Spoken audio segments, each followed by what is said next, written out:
Assalamualaikum warahmatullahi wabarakatuh. Waalaikumsalam wabarakatuh. Ya, alhamdulillah hari ini kita dapat berkumpul mungkin bersama-sama juga memikirkan apa yang topik saat ini sedang dilakukan oleh adik-adik kita mahasiswa, yang mana mereka mengambil topik Indonesia gelap. Ini jika kita berpikir apakah Indonesia gelap, maka kalau kita melihat memang Indonesia tidak bisa dibilang terang saat ini. Mengapa mereka mengambil topik Indonesia gelap? Pasti mereka mempunyai pertimbangan, punya pemikiran, dan dilihat dari segala sudut. Maka para dosen, para mahasiswa juga yang ada di sana di perguruan tinggi tentunya memberikan satu solusi atau memberikan satu pandangan pada bangsa ini, memberikan warning kalau saya bicara bahwa Indonesia dalam kondisi saat ini gelap. Genting. Ya, kalau mau dibilang genting mungkin atau kritis atau bagaimana, itu saya rasa kita harus memberikan apresiasi yang cukup besar buat khususnya para adik-adik kita, para mahasiswa, yang mana mereka ikut-ikut benar-benar memikirkan tentang bagaimana kondisi Indonesia saat ini. Jadi jangan dianggap kita seolah-olah tidak mengetahui. Jadi kita memberikan approach, memberikan yang terbaik. Salut kepada para adik-adik kita yang ada di sana.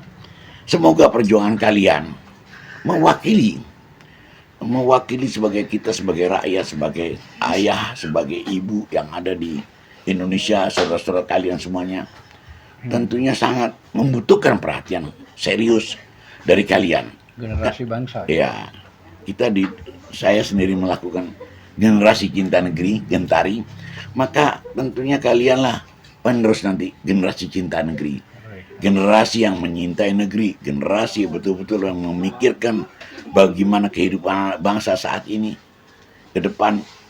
Jadi kalau kita melihat Indonesia gelap, saya sangat setuju. Dan bagaimana memberikan warning kepada para penjabat dan pemerintahan saat ini bahwa jangan kalian senang-senang saja bahwa Indonesia saat ini kondisinya dalam situasi yang gelap. Jadi Anda mestinya, mereka ini harus bisa menerima dan melakukan evaluasi apa yang harus dilakukan. Kalau mereka pura-pura tidak mengerti atau menyangkal hal-hal tersebut, ya saya rasa sebelum kehancuran tuh saya minta kepada para adik-adik itu mengambil alih kekuasaan, karena mungkin dengan jiwa-jiwa luhur, jiwa-jiwa muda tentunya akan merubah situasi. Dan jangan dianggap anak-anak muda saat ini anak-anak yang tidak berguna, karena posisi saat ini harus ditempatkan anak-anak muda yang kreatif, yang betul-betul cinta negeri, yang bukan hasil dari karbitan maupun apa. Mereka ini suatu anak-anak muda yang perlu kita banggakan. Kreatif. Bagaimana teguhnya, bagaimana perjuangannya, yang betul-betul kita harus menghargai hal tersebut.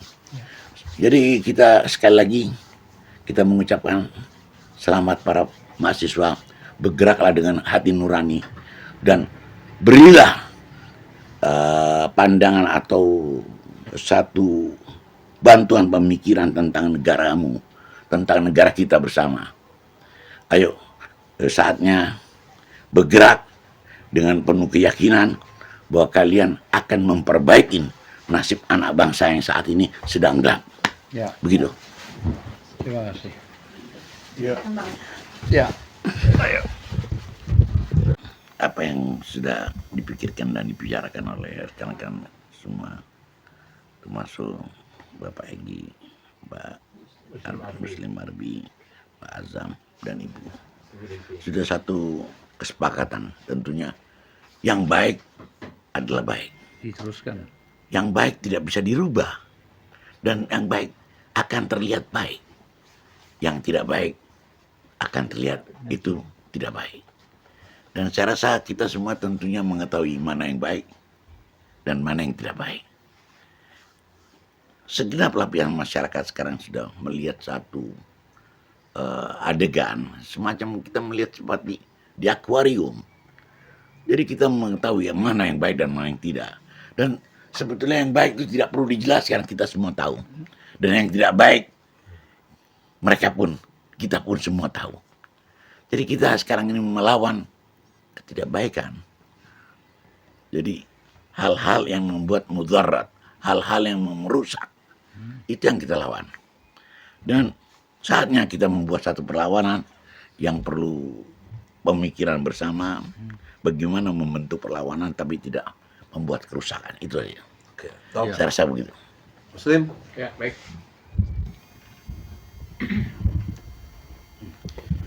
Nih, Ya, baik. Bismillahirrahmanirrahim. Assalamualaikum warahmatullahi wabarakatuh. Yang mulia Habib Umar, Bang Egy, Bung Ajam Khan, Ibu Desi yang cantik. Ya. Meskipun Indonesia ini gelap, ya sebagaimana kacamata saya ini gelap. tapi ini kacamata min loh, jangan main-main nih. Jadi min 5, Jadi- malah terang saya. Karena apa? Kata Luhut, yang gelap itu kamu. Kata Si Luhut yang gelap. Luhut ini ya kan. Jadi meskipun ini gelap Habib, tapi saya melihat memang Jokowi itu kalau kita lihat awal-awal itu aura kegelapan. Aura kegelapan. Aura. Saya 2012 itu ketemu pertama masih wali kota. Dari Solo ke Jakarta mau gubernur. Saya berharapan begini. Kalau seandainya musim Arbi ini mengharapkan jabatan dan duit, ya mepet aja sama dia. Tapi kenapa sampai hari ini tidak? Bahkan terus-menerus melakukan perlawanan. Jadi saya sudah melihat ini manusia ini sumber kegelapan. Jadi nggak salah juga kalau dibacakan ayat Fir'aun tadi itu. Karena antum merasa tertindas. Iya. Jadi ini Fir'aun apa? Fir'aun Jawa. Fir'aun Jawa. Jangan Jawa lah terlalu besar. Fir'aun Solo. Ah iya, Fokus. maaf kepada orang Jawa. Fir'aun Solo. Karena asal dari Solo. Dia Ya, gitu aja. asal Solo. Nggak Fir'aun salah itu. Solo. Kalau yang di Quran Fir'aun dari Mesir. Nah, kalau Quran Fir'aun Mesir. Tapi Fir'aun Mesir nggak ngangkat anaknya menjadi pengganti Fir'aun. Nggak pernah ada utang luar negeri. Ya, jadi saya melihat kegelapan itu adalah kenapa hutang hari ini hanya diakui 8.000 triliun, padahal sekitar 20.000 lebih. Ya kan? Dan ini menjadi beban sehingga Presiden Prabowo melakukan efisiensi. Pada saat dia melakukan efisiensi, tetapi di sisi lain kabinetnya itu apa gemuk, Gemoy. gemoy. 100 lebih. Kerjanya apa nggak jelas. Ya kan? Nah, sementara ini rasional aja. Kegelapan di bidang ekonomi, ya kan? Hutang luar negeri membengkak, pendapatan dalam negeri minus, defisit, ya kan? Justru banyak impor. Justru impor melanda kita, ya kan? Kemudian kehidupan yang susah, harga-harga barang lain dan sebagainya. Pajak, ini kegelapan.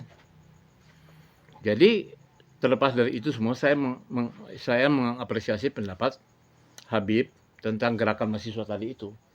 Karena bagaimanapun mereka itu adalah pelanjut generasi masa depan. Jangan lupa Habib ini punya Gentari. Nah, Habib kan gerakan rakyat cinta negeri. Iya, Gentari. Generasi cinta Tapi negeri. Gentari nggak kelihatan jadi gentar. Jadi dalam hal ini, jadi kegelapan itu saya melihat bahwa ini manusianya aura negatif. Aura negatif. Apa? Ketika dari Solo, itu sudah punya masalah. Hari ini saya ngomong di Airmall. Saya mengatakan bahwa dia juga korupsi juga dalam pendidikan. Penjualan hotel Muliawan. Itu sudah dilaporkan oleh masyarakat Solo ke KPK. Tapi nggak diproses. Nggak diusut. Lah, tiba-tiba di Solo, dia angkat anaknya jadi wali kota. Dugaan saya, anaknya ini menghapus. Ini. Kasusnya. Satu. Bukti-buktinya. Bukti-buktinya. Yang kedua, ketika dia ke Jakarta kan dibawa oleh Prabowo dan diantara JK. Kemudian minta duit ke Hasim. Hasim ngaku tuh. Jadi di otaknya dia itu kemarin beredar tuh di WA group ada buku Karl Marx, Das Kapital. Tapi di itu menjadi Dasmu Kapital. Ini. Jadi di otaknya otak duit. Makanya nempelnya dia sama aguan. Nempelnya dia sama konglomerat. ya kan? Oligarki ya. Oligarki, ya kan? Nah, padahal negeri ini tidak cukup diselesaikan dengan duit. Bagaimana seorang Jokowi tukang bohong, tukang tipu, ya kan? Apa mobil SMK? Contoh, mobil SMK itu jelas-jelas nipu. 100. Udah 6.000 yang pesan. Nah, mana? Yang kedua, itu tadi IKN, ya kan? IKN 200 apa nama investor? Nggak ada, Bohong. bohong semuanya. Bayangkan saja di Jepang itu ada Perdana Menteri Hatoyama tahun 2010. Sekali saja janji politiknya, ya kan? Dia dilaksanakan malu mundur. Jokowi ini bukan satu, 66. lebih 100 lebih kata Fadli John. Fadli John sudah menghitung itu. Sekarang Pak Dijon jadi menteri kok. Nah, makanya itu. Nah, jadi kenapa hari ini Indonesia ini gelap? Itu setelah Prabowo pidato, Bahwa ya. Bahwa hidup Jokowi, saya menjadi presiden karena Jokowi. Artinya bahwa ini memang hasil manipulasi. jadi bohong MK. MK bohong. Tidak ada cawe-cawe. Siapa bilang saya cowok-cowok? Tidak ada Diakui nepotisme. sama diakui. Kalau tidak ada transfer, si Gibran anak siapa? Nah, anak tetangga. Kayak itu. Jadi menurut saya itu makanya saya mendorong baik mahasiswa, ya kan, para kalangan masyarakat yang sadar, ya kan. Terutama sekali kita minta KPK segera menangkap mengadili Jokowi. Kenapa? Pertanyaannya udah tahu lah, KPK-nya nggak mau. Kalau KPK nggak mau, ya kita bubarin aja. KPK itu dibentuk oleh rakyat. Jadi kalau KPK tidak mau melaksanakan kehendak rakyat, itu kan bukan hal undang-undang kan. KPK itu lahir dari reformasi 98. Ya kan? Jadi kalau KPK tidak mau, kita rame-rame datang bubarin KPK. Saya punya ide, Nah. bagaimana nginep di KPK? Nah, itu dia. Jadi kita minta teman-teman PDIP terutama karena seginya sekarang ketahan. Kita bela Hasto. Ya, kita bela Hasto. Karena jelas-jelas pernyataan Magdi Ismail, ya kan, kuasa hukumnya itu bahwa buktinya belum cukup. Kok ditahan pula? Berarti bukan persoalan hukum, ini persoalan politik. Kebetulan KPK itu dibentuk oleh Jokowi yang undang-undangnya salah. Itulah. Jadi Harusnya Presiden Prabowo.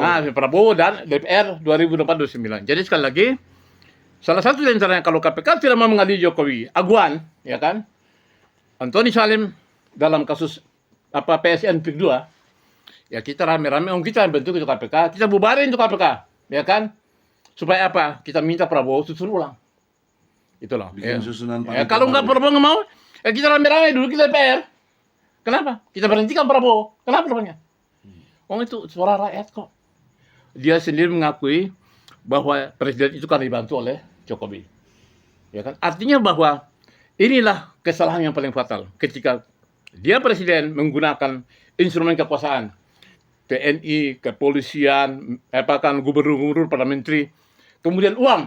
Saya ingat Antoni Budiawan di depan sidang MK, dia mengatakan penggunaan bansos menyimpang. 509 T. Ya, ini diantaranya. 560 ya. Iya, penggunaan bansos. Ya, bagi-bagi uang. Dan kemudian rapat di DPR antara Kementerian Sosial Risma Maharani. Beda ya pendapat. Iya. Risma bilang 79. hanya 80 T. Anggaran keluar 400. Kemana sisanya itu?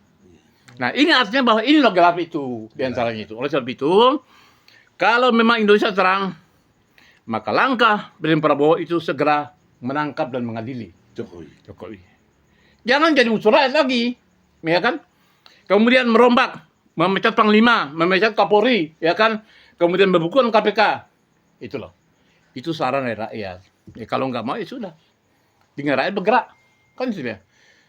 Jadi, Habib, para teman-teman, para pemirsa Ibu Desi yang cantik, kita ini masih orang waras. Kita nggak mau ikuti pikiran-pikiran yang tolol itu. Blow on. Blow on, kata Rocky Gerung. Dungu. Dungu. Kalau blow on kata saya. Ya, blow on. Kita nggak mau jadi bangsa blow on. Meskipun elit-elit kita itu adalah menganut blow onisme. Sekian, Assalamualaikum warahmatullahi wabarakatuh. Ya, Bung Ajam. Oke. Langsung. Ada 3 narasumber, Langsung nyantum. mulai dari Habib Umar yang menekankan pada persoalan bagaimana regenerasi mahasiswa yang sekarang turun sudah 5-6 hari ini untuk menyuarakan tentang Indonesia gelap. Disambung oleh narasumber berikutnya adalah Prof. Egi yang menjelaskan dalam fase Al-Quran tentang bagaimana kejahatan Fir'aun. Apakah identik kejahatan Fir'aun dengan yang sekarang atau yang sekarang melebihi? Ya, Anda simak sendiri. Ya. Dan untuk Bang Muslim, Arbi menekankan kepada penegak hukum, khususnya KPK, ayo kepung, datangi.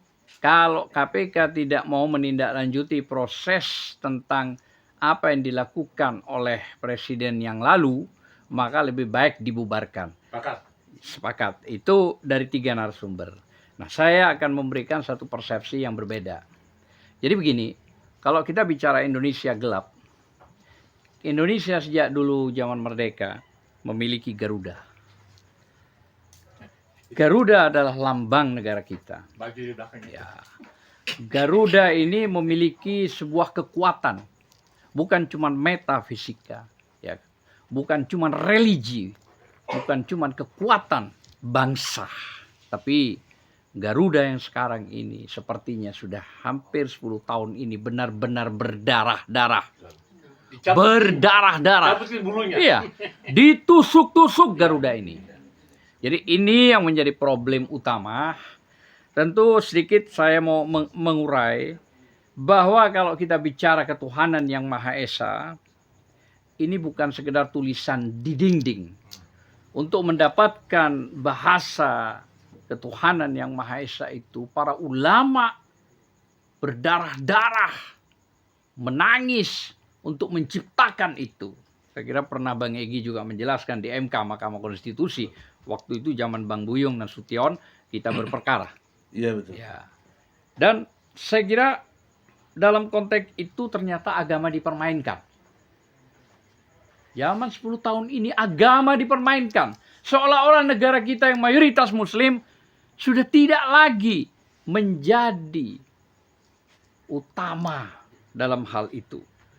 Para ulama dibungkam. Bahkan para ulama ditangkap, ditahan. Di penjara. Di penjara. Ada yang dibunuh. Ada yang dibunuh. Ya. Dan itulah yang saya maksud bahwa keadilan itu sudah redup. Jadi hilang. itulah gelap ya. Iya, itulah gelap salah satunya. Gelap. Yang kedua, kita bicara kemanusiaan gelap. yang adil dan beradab. Bicara kemanusiaan yang adil dan beradab itu cuma omon-omon zaman sekarang. Doang. Iya, doang. Hukum tajam ke bawah, Ya, tumpul ke atas. tumpul ke atas. Nah, itulah yang terjadi gitu lah ya. Presiden, mantap. Rakyat ditindas sementara mereka yang berkuasa hidup akan kemewahan yang tak tersentuh oleh hukum. Bahkan dilindungi kejahatan dia. Bahkan hukum pun dibuat gelap oleh dia. Itu salah satunya Dia Indonesia. tuh siapa? Dia itu ya penguasa. Siapa? Ya zaman Jokowi, Nah, ya gitu zaman dong. sekarang. Jelas, ya. harus Ya. jelas. Emang dipancing terus kita nih. Terus yang ketiga adalah kerakyatan yang dipimpin oleh hikmah kebijaksanaan. Hikmah telah mati. Habis. Jangan Anda bertanya soal hikmah. Mati sudah. Tidak ada lagi sudah. Gitu loh. Matinya gimana? Ya sudah tidak ada lagi keadilan. Pilpres. Pilpres. One man, one man, one vote. One vote. Betul. Pilkada. One man, one vote. One man, Itu one- mematikan hikmah. Iya. Itu. Itu dia. Salah satunya itu yang Doangannya mau disambung puasa. lagi. Hanya digantikan oleh nafsu angkara murka. Nafsu yang ingin berkuasa terus-menerus supaya Indonesia berubah. Bukan cuma Indonesia akan diserahkan kepada oligarki. Dan demokrasi hanya ilustrasi, ilusi. Suara rakyat hanya formalitas karena keputusan sudah dibuat jauh-jauh sebelumnya. Yang rakyat bersuara dianggap hilang. Itulah gelap. Dan yang terakhir adalah keadilan sosial bagi seluruh rakyat Indonesia. Keadilan hanya milik mereka. Bohong milik rakyat itu. Hanya milik mereka semua itu. Yang berkuasa, yang bermain gitu lah ya. Rakyat yang kecil dibantai habis. Dengan cara apa? Mematikan ekonomi. Merubah ekonomi. Kena pajak. Pajak semua ditingkatkan. Digusur, dipik. Tak dianggap pemilu tiba. Negeri ini milik siapa sih sebenarnya? Ini masalahnya. Kenapa saya menggambarkan bahwa Garuda berdarah-darah. Garuda sengaja ditusuk untuk kepentingan oligarki. Kita nih sebagai ulama, rakyat yang begitu besar, tokoh, kampus yang begitu besar, mau rektor-rektor yang punya kapasitas, yang punya intelektual, para profesor dan semuanya, seolah-olah kalah dengan orang yang tidak memiliki ijazah. Anak dan bapaknya. Iya. Bapak dan anaknya. Jadi bagaimana undang-undang dihancurkan, konstitusi dihancurkan, hukum dihancurkan. Inilah yang dimaksud pertemuan kita. Bahwa Indonesia saat ini gelap. Mampukah Prabowo sebagai presiden ini menghidupkan kembali tidak gelap? Tentu butuh dukungan kita-kita dan rakyat serta mahasiswa. Ini itu Bang. Betul. Harus kita lawan kezaliman ini, ketidakadilan ini. Dan tolong juga Presiden jangan menghalang-halangi sebuah sebuah pemberantasan kebatilan. Dan memang kita mengerti KPK sudah berubah dari 4 jadi 5, independen sudah hilang, masuk di ketiak kekuasaan. Apalagi Udah jadi ASN lagi. ASN, betul. Apalagi sekarang Polri, apalagi Kejaksaan Agung. Nah inilah Sitas. Iya, kompleksitas yang begitu luar biasa, gitu loh ya. Jadi complicated lah persoalan ini. Itulah yang dianggap ada konsleting sehingga mengakibatkan kegelapan yang ada. Saya kira mungkin itu yang bisa saya sampaikan. Terima kasih sebelumnya, mohonkan maaf atas segalanya. Insya Allah dalam 6-7 hari lagi Ramadan akan tiba. Semoga kita diberkahi Allah. Amin. Semoga hari yang suci itu menyambut ada perubahan atas izin Allah Subhanahu wa taala. Mungkin ada tambahan, silakan. Sebelum